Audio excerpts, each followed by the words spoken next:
Hello বন্ধুরা, welcome to ডাব্লিউবিকেবি knowledge হাবে। তোমাদের স্বাগত।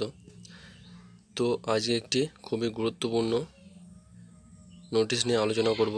সেটি হলো তোমাদের যে ওয়েস্ট বেঙ্গল ডাব্লিউবিএইচআরবি তরফ থেকে যে গ্রেড 2 নার্সিং যেটি বেরিয়েছে ভ্যাকান্সিটি, তার যে কী কী ডকুমেন্টস লাগবে সেটির বিষয়ে আলোচনা করব। তো এখানেতে দেখে নাও কি বলছে, যে for West Bengal staff nurse grade 2 requirement usually under WBHRB or WB health department.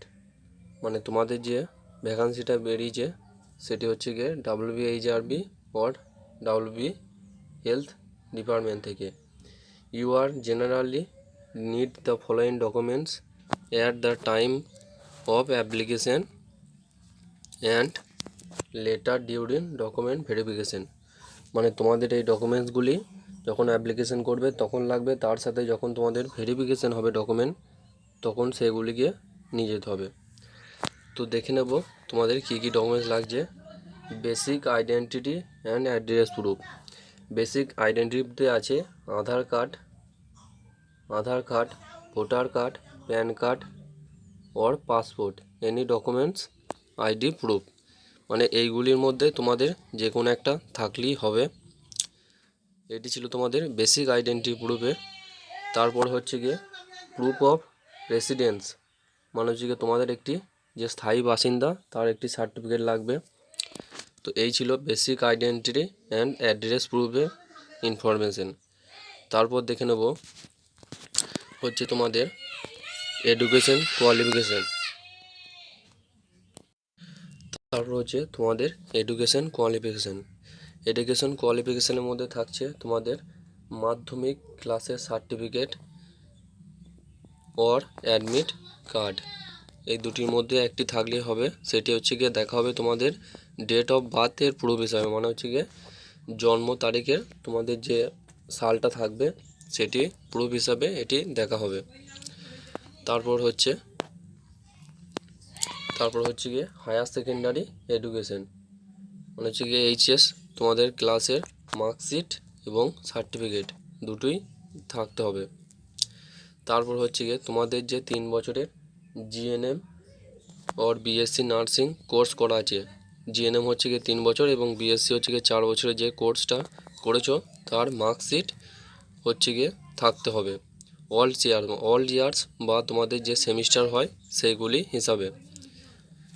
তারপর হচ্ছে গিয়ে জিএনএম আর বিএসসি নার্সিংয়ের ফাইনাল পাস সার্টিফিকেট, মানে তোমাদের যে ফাইনাল যে সার্টিফিকেট দেওয়া হয় পাস সার্টিফিকেট সেটি তোমাদের থাকতে হবে। তারপর দেখে নেব প্রফেশনাল রেজিস্ট্রেশন, মানে হচ্ছে গিয়ে তোমাদের যে রেজিস্ট্রেশন সার্টিফিকেট সেটার ব্যাপারে। সেটা হচ্ছে গিয়ে West Bengal nursing council WBNC registration certificate valid at the time of application. মানে হচ্ছে গিয়ে তোমাদের যে রেজিস্ট্রেশন সার্টিফিকেট সেটি যেটা হচ্ছে গিয়ে তোমাদের অ্যাপ্লিকেশন হবে সেই ডেটের মধ্যে থাকতে হবে, এটাই বলে দিয়েছি এখানেতে।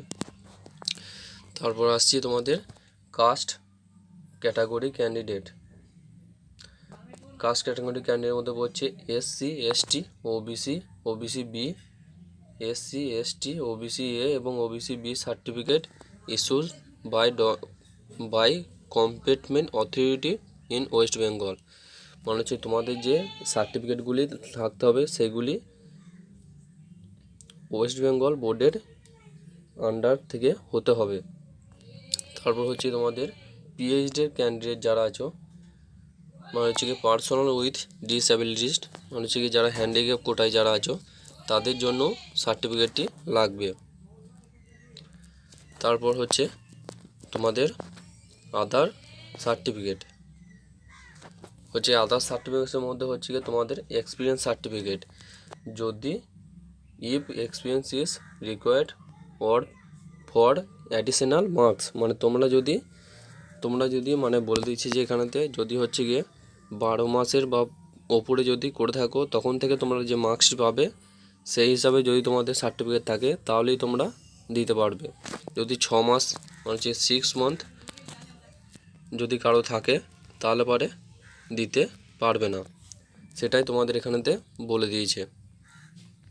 তারপরে বলছে নো অবজেকশন সার্টিফিকেট, সেটি হচ্ছে গিয়ে এনওসি বা নো অবজেকশন সার্টিফিকেট ইফ যদি অলরেডি ইন গভর্নমেন্ট সার্ভিস, হচ্ছে কেউ যদি গভর্নমেন্ট সার্ভিস যদি করতে থাকে তিনি যদি এই সার্ভিসে আসতে চান তাহলে তার একটি নো অবজেকশন সার্টিফিকেট লাগবে। তারপরে বলছে ম্যারেজ সার্টিফিকেট বা নেম চেঞ্জ অ্যাফিডেভিট, মানে হচ্ছে গিয়ে তোমাদের কেউ যদি বিবাহিত হয়ে থাকে তার একটি ম্যারেজ সার্টিফিকেট লাগবে, এবং কার যদি নামে যদি ভুল থাকে তাহলে একটি কোর্টের অ্যাফিডেভিট নিয়ে যেতে হবে। তারপর হচ্ছে ইম্পর্টেন্ট কিছু নোটিশ, সেটি হলো all candidate must be self attested during application, মানে হচ্ছে গিয়ে তোমাদের অ্যাপ্লিকেশন করার সময় যে ডকুমেন্টসগুলি আপলোড করা হবে তার সিগনেচার করতে হবে সবগুলিতে। তারপর হচ্ছে গিয়ে তোমাদের WHRB portal usually ask for documents in PDF বা JPG format in specify file size limits, মানে তোমাদের এগুলি PDF বা JPG ফরম্যাটে আপলোড করতে হবে এবং এইগুলির একটি লিমিট দেওয়া থাকবে, সেই লিমিটের ভেতরে আপলোড করতে হবে। যেমন হচ্ছে গিয়ে 100 KB দিতে পারে বা 50 KB দিতে পারে, সেই লিমিটের ভেতরে তোমাদেরকে আপলোড করতে হবে। এই ছিল তোমাদের ডকুমেন্ট ভেরিফিকেশনের একটি ভিডিও। তো ভিডিওটি যদি ভালো লেগে থাকে তাহলে একটি লাইক এবং সাবস্ক্রাইব করে দিও।